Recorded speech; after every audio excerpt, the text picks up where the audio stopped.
અમૃતની મેલડીને મળવા આવ્યા છો, જેટલા મોટા દુઃખ આયા છે એનાથી વિશાળ મોટી હું અમૃતની મેલડી આવી છું.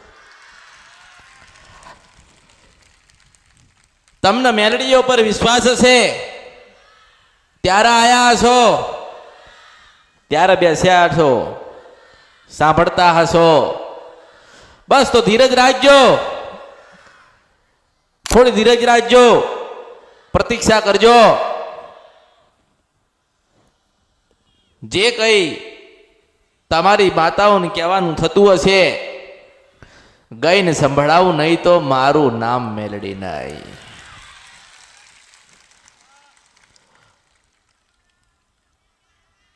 દરેક દુઃખમાંથી બહાર નીકળવું હોય તો એક માં જોઈશે, એક ભગવતી જોઈશે. એક માં જોઈએ, એક ભગવતી જોઈએ, એક શક્તિ જોઈએ, એક આધાર જોઈએ. એનું નામ છે આપણી કુળદેવી.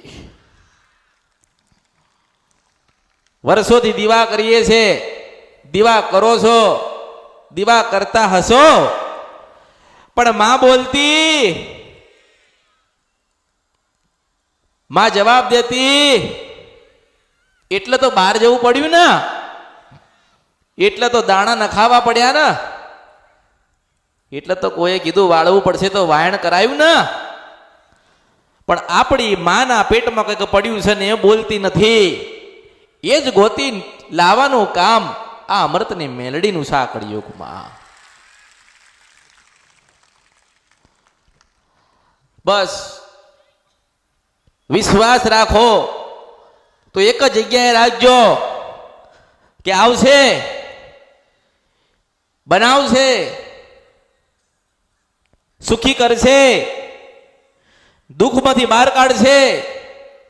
તો કે અમૃતની મેલડી અને મારા સોનાના દીવામાંથી નીકળીને તમારી માને ભલામણ કરીને તમારી ખોડિયાલ ચાવણ કાળકા સધી કે શિકોતરના સમજાઈન મનાઈન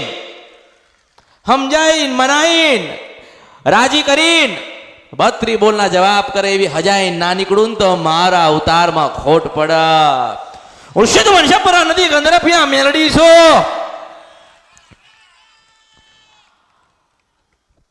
મેલડી દારૂ પીવા, મેલડી કે દારૂ પીવા, હું તો મારા ભક્તોનું દુઃખ પીધી હતી. પણ જેવો મનનો ભાવ જેવી દિશાએ ચાલ્યા હોય એવી દિશાનું જ જ્ઞાન મળશે ને. બહુ થાકી ગયા છો, બહુ થાકી ગયા છો, બહુ હેરાન થઈ ગયા છો, બહુ દુઃખી થઈ ગયા છો, પણ એક આધાર છે અમૃતની મેલડી. જેટલા દુઃખી થયા, જેટલા હેરાન થયા, પરેશાન થયા, આમથી આમ ફર્યા, સમાધાન થતું, માતા મળતી, માતા બોલતી, ગુનાના ભૂલ વધતી જાય છે. મેં કોઈ નથી કીધું કે વધાવો આવે તો વાત કરું છું, મારે તો તમારો વેણ પડે, અને વધાવો બનીને વાત ના કરું તો મારું નામ મેલડી નહીં. જેવો ભક્ત, જેવી ભક્તની ભક્તિ, જેવી એની શ્રદ્ધા, જેવો એનો વિશ્વાસ, એટલી બમડી થઈને હું અમૃતની મેલડી આવું છું. જે રૂપમાં યાદ કરો એ રૂપમાં હું મેલડી આવું છું. મેં શીખવાડી તો કુળદેવીની ભક્તિ શીખવાડી.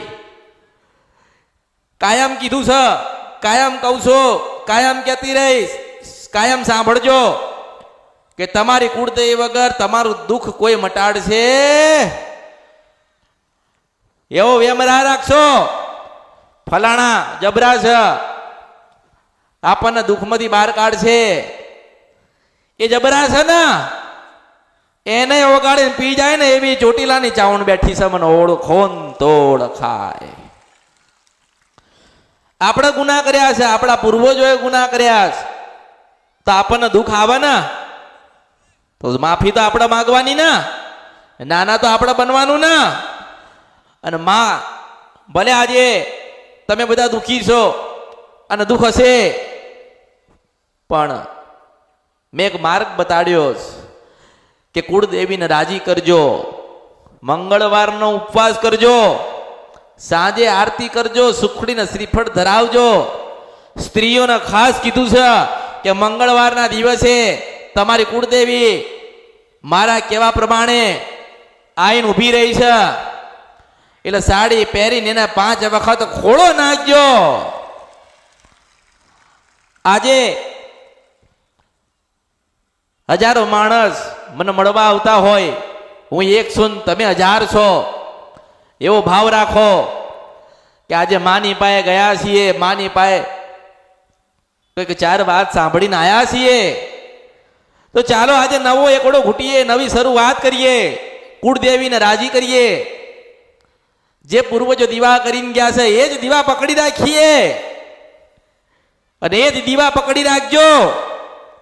મેં કીધું છે કે પ્રમાણ અને પુરાવો અને ધીજ તમારી માં ના હાલે ત્યાં સુધી કોઈ નવો દીવો કરવાનો